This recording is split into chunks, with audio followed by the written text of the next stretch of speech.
Welcome back to Old Time Radio Classics. August 1950, America was barely a month into the Korean War. Families huddled around their radios for news of distant battles.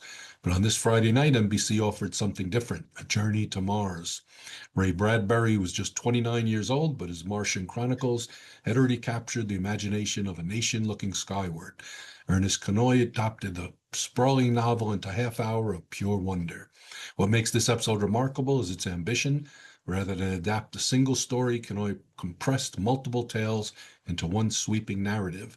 Human rockets arrive in waves, ancient Martian civilizations crumble, and humanity brings both its dreams and its diseases to a dying world. Bradbury painted science fiction in Norman Rockwell colors, small-town America transplanted to alien soil. His Mars was never about ray guns and monsters, it was about us. Our colonialism, our destruction, our stubborn hope. Dimension X was radio's first serious science fiction anthology. It launched careers and proved that imaginative fiction could work on the airwaves. The series ran only 2 seasons, but its influence echoed for generations. This is Dimension X, The Martian Chronicles. Dimension X.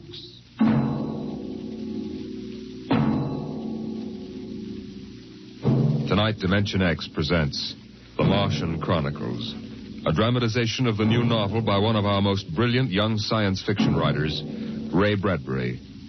The Martian Chronicles.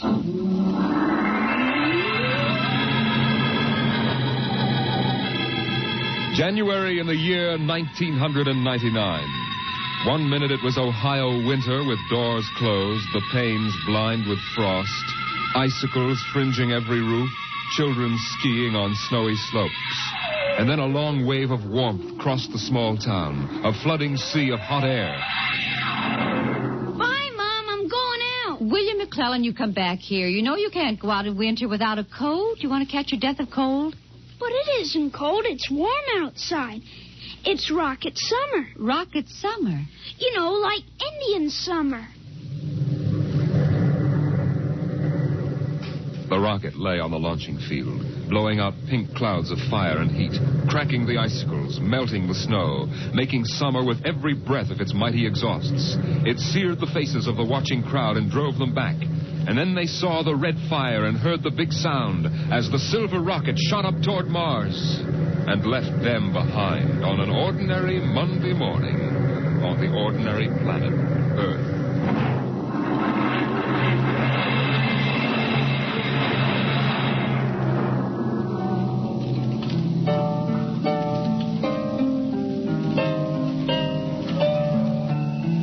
They lived in a house of crystal pillars on the planet Mars by the edge of an empty sea. And every morning you could see Ela eating the golden fruits that grew from the crystal walls, or her husband sitting alone in his room reading from a singing metal book over which he brushed his hand as one might play a harp.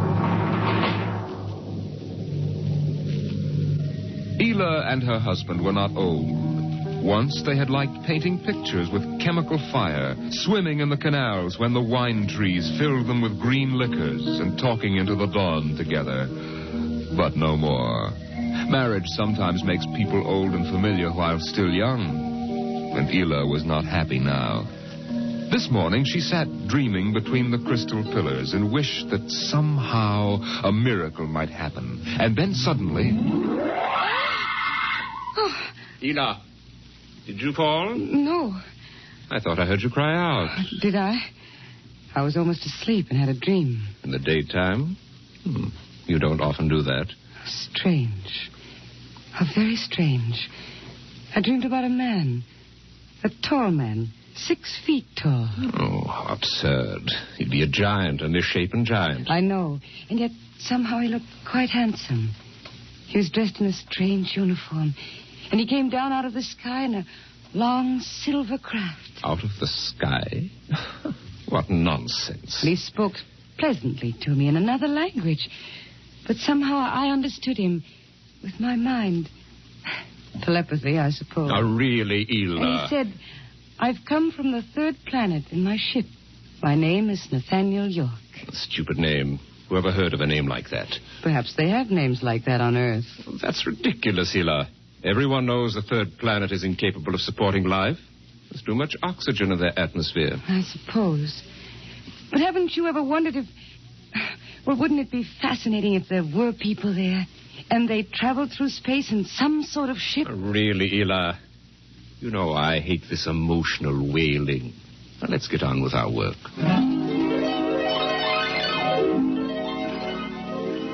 Evening came. The twin white moons of Mars were rising, and the house closed itself in like a giant flower. A wind blew among the pillars, stirring Ela's russet hair, crooning softly in her ear. And it was then that she began singing the song. Drink to me only thine eyes, and I will pledge with mine. Ela, what's that song? I don't know. What do you mean you don't know? I've never heard it before. Did you compose it? No. Yes. No, I don't know, really. I don't even know what the words are. They're in another language. It was part of the dream I had, I guess. Oh. You know, you haven't been yourself lately. It might do you good if we went away to the Blue Mountains for a week or so. What? Did you hear what I said? I'm sorry. I was watching the sky. You're certainly interested in the sky tonight. It's very beautiful. Well, what about my suggestion? Shall we leave for the Blue Mountains in the morning? You mean go away now? Oh, no. No? Why not? Why don't you want to go? I don't know. I just don't want to, that's all. Or leave a kiss in the cup, and I'll not ask for... Ela, I'm sick of that silly song. It's late. Let us sleep.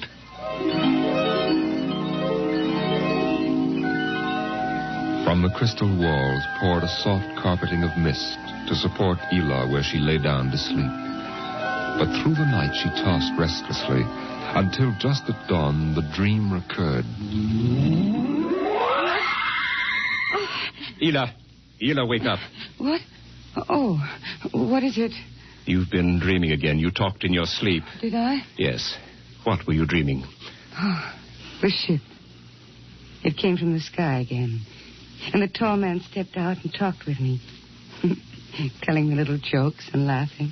What else happened? And then this Captain York...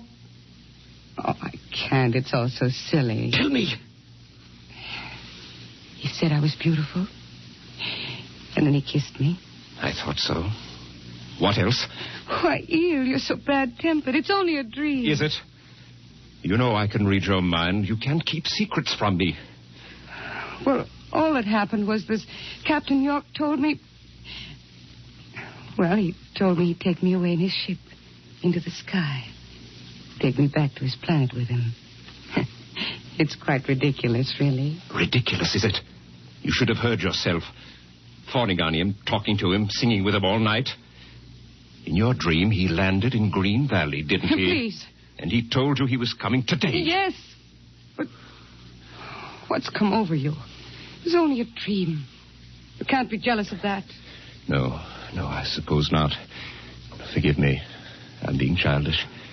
You're sick. You've been working too hard. No, I'm all right. But perhaps you're right. Maybe I could use a little relaxation. Yes. I think I'll take the morning off and go hunting. Hunting? Yes, in Green Valley.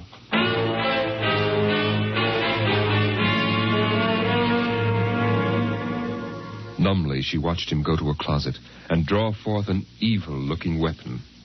And then her husband was gone, walking toward Green Valley. And Ela waited, watching the sky for an unknown thing, trembling with a nameless fear. And then it happened. A whirring, rushing sound. The warmth as of a giant fire passing in the air. The gleam of metal in the sky. He's come. It's true. The dream is true. The rocket vanished over the hill. The sky was empty again. And trembling, Ela waited again, looking toward Green Valley and seeing nothing. Listening for sounds and hearing nothing. Until... a shot sounded, very sharply. The sound of the evil weapon. Oh, no. No. Her Her body jerked with the sound, and she wanted to scream and never stop screaming. For now she knew the dream could never come true. There was nothing left but the song, the strange and fine and beautiful song. Drink to me only with thine eyes, and I will pledge with mine, or leave a kiss within the cup.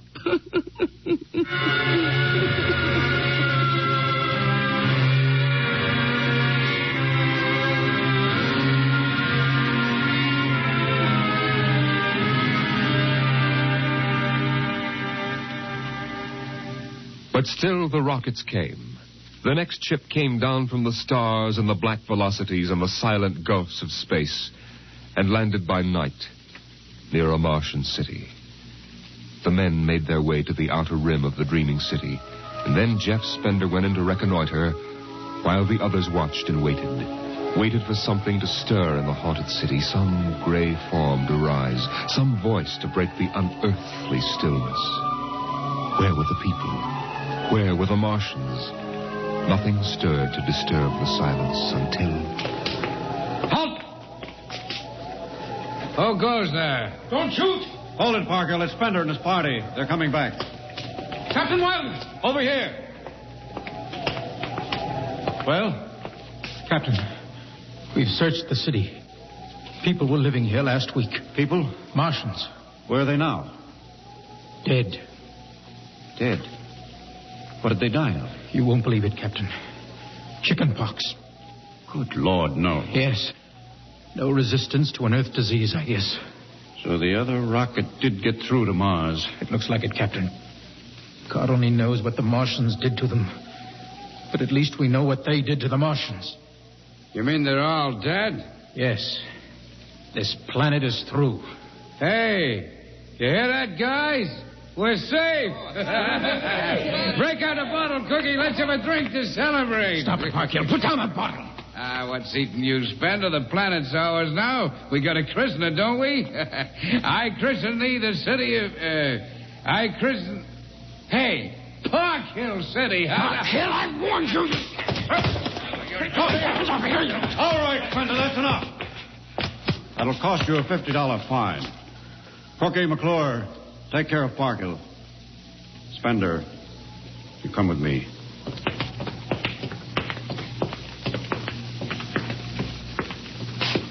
All right, Spender, why did you hit him? I don't know, Captain. I was ashamed, I guess. Ashamed of Sam Parkhill and the noise and the spectacle the whole crew is making.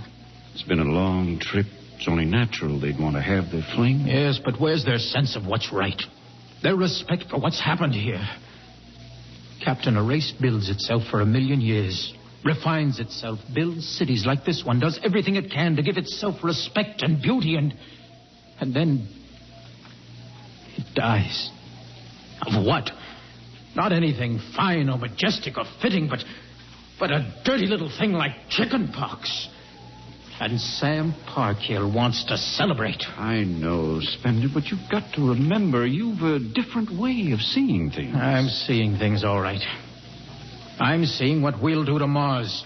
We'll rip it up, rip the skin off, ruin it the way we've ruined our own planet. Captain, look at the city. It may be the last time you'll ever see it this way. Beautiful in the moonlight, isn't it? Yes.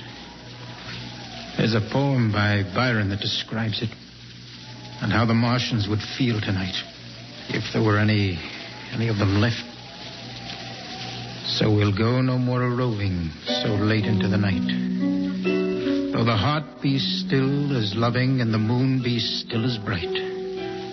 For the sword outwears its sheath, and the soul wears out the breast, and the heart must pause to breathe, and love itself must rest. Though the night was made for loving and the day returns too soon, yet we'll go no more a-roving by the light of the moon. Without a word, the Earthmen stood and looked at the city. The bottle lay shattered at Sam Parkhill's feet, and the sour stench of liquor filled the cool air. The men of Earth had come to Mars.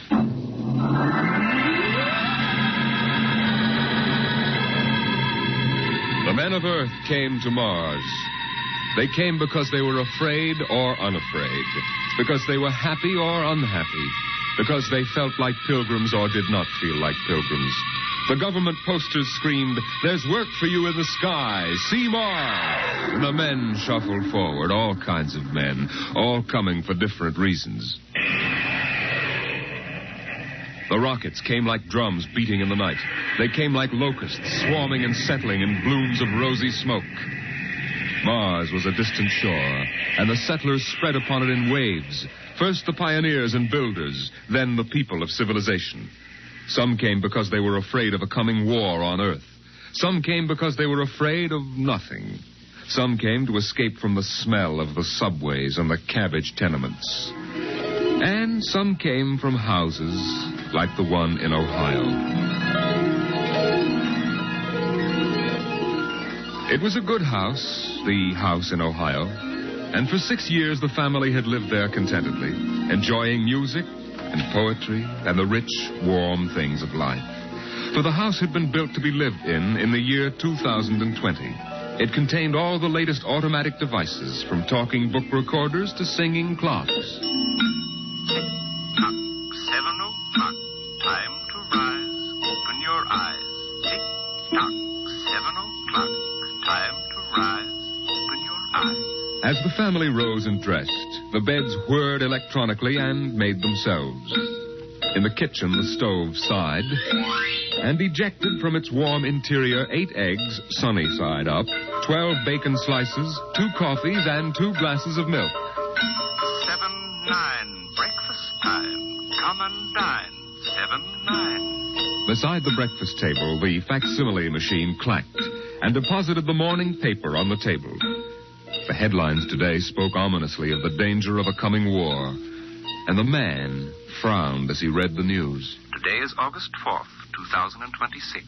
Insurance, gas, and atom heat bills are due. And today, remember, the family has planned a picnic. Gee, Dad, are we really going? Sure, Timmy, why not? It's raining out. It's not raining where we're going, son. Now run upstairs, pack your fishing tackle. We're going on our picnic, all right. Okay, Dad. Bill, are you sure we ought to go? Yes. Have you seen the headlines this morning? Looks bad, doesn't it? Mm-hmm. The rocket's ready. All we have to do is pack and take off. I know, but... Well, flying to Mars, it seems so crazy. Well, all right, then we'll go.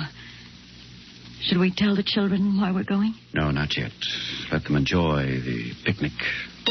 The house went on with its appointed tasks. 9:15, time to clean. 9:15, time to clean. Out of the molding darted hundreds of tiny mechanical mice, all rubber and metal. They sucked up the dust and dirt in the house and popped back into their burrows. In the walls, relays clicked, memory tapes glided under electric eyes, recorded voices moved under steel needles. 12 o'clock, 2 o'clock, 4 o'clock, 6 o'clock, tick-tock, 8 o'clock. Evening came. In the living room, the hearth fire bloomed out of nothing, and the phonograph spoke from beside the fireplace. Mrs. McClellan, what poem would you like to hear this evening? Mr. McClellan? Since you express no preference, I shall select at random from among your favorites. Sarah Teasdale, There Will Come Soft Rains. There will come soft rains and the smell of the ground, and swallows circling with their shimmering sound, and frogs in the pool singing at night, and wild plum trees in tremulous white. Robins will wear their feathery fire, whistling their whims on a low fence wire, and not one will know of war, not one will care at last when it is done. Not one would mind, neither bird nor tree, if mankind perished utterly. And spring herself, when she woke at dawn, could scarcely know that we were gone. The phonograph finished the poem, but there was no one there to hear, for the family had gone to Mars.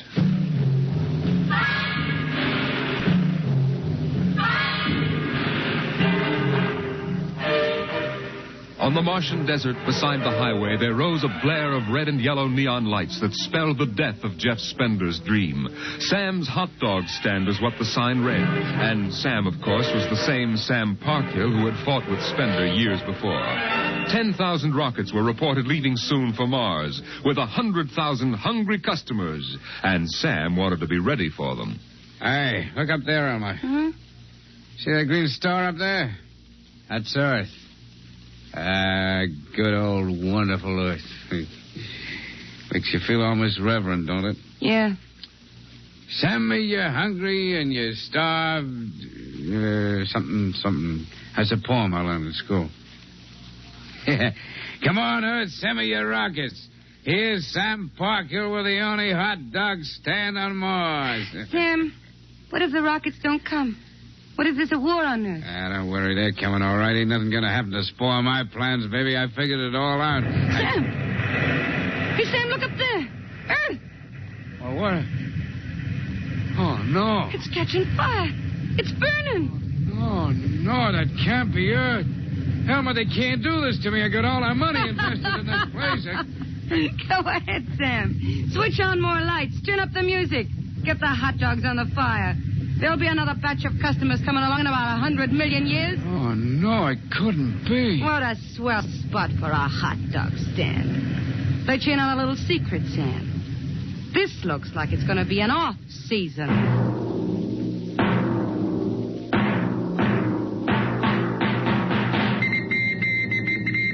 The light beam radio crackled with the news.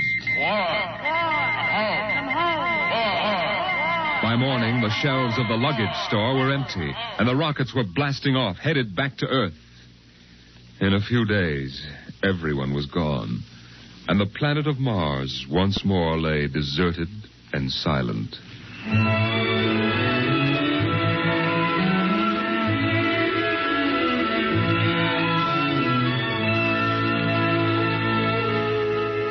And then, after all the rest had gone, one last rocket landed on Mars. A small, family-sized rocket come all the way from Earth. It seemed a long way to go for a picnic, but Dad had suggested a fishing trip, and Mother thought the whole family would enjoy a vacation. So here they were, floating down a Martian canal, with Timothy sitting in the back of the boat with Dad and Mother up front holding Alice the baby, and the deserted Martian towns drifting slowly by. Dad, What is it, Timmy? when do we see the Martians? You promised we would. Soon, Tim, soon. Oh, but William, the last Martians died out years ago. They're a dead race now. Not quite. Don't worry, son. I'll show you some real live Martians later on. Gee, this is swell. I wish we didn't ever have to go home.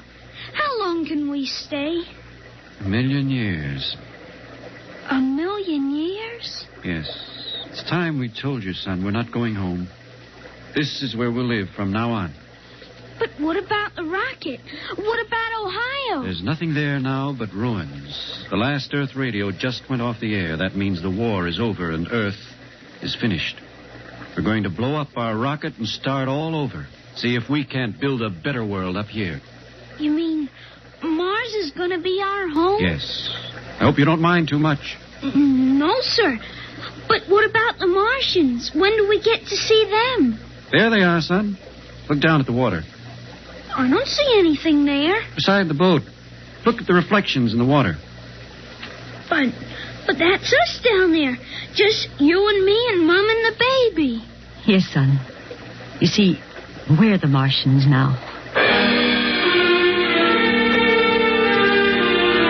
For a long, silent moment, Timmy stared down at the reflections of the family in the waters, and the Martians stared back up at him. Then he lifted his eyes to the deep ocean sky, trying once more to see Earth and the house he had always called home. But Earth was too far away, and the house was now only a heap of radioactive rubble. Only one wall remained standing, and within the wall a voice spoke again and again and again. Not one would mind, neither bird nor tree, if mankind perished utterly, and spring herself, when she woke at dawn, would scarcely know that we were gone, that we were gone, that we were gone, that we were gone, that we were gone, Today is that we were October 5th, gone. 2026. Today is October 5th, 2026.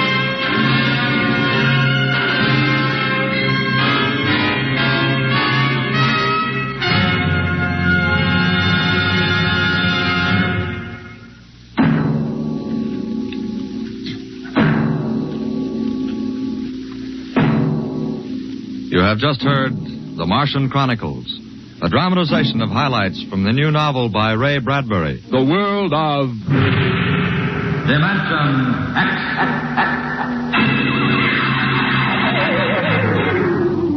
The preceding was transcribed on NBC.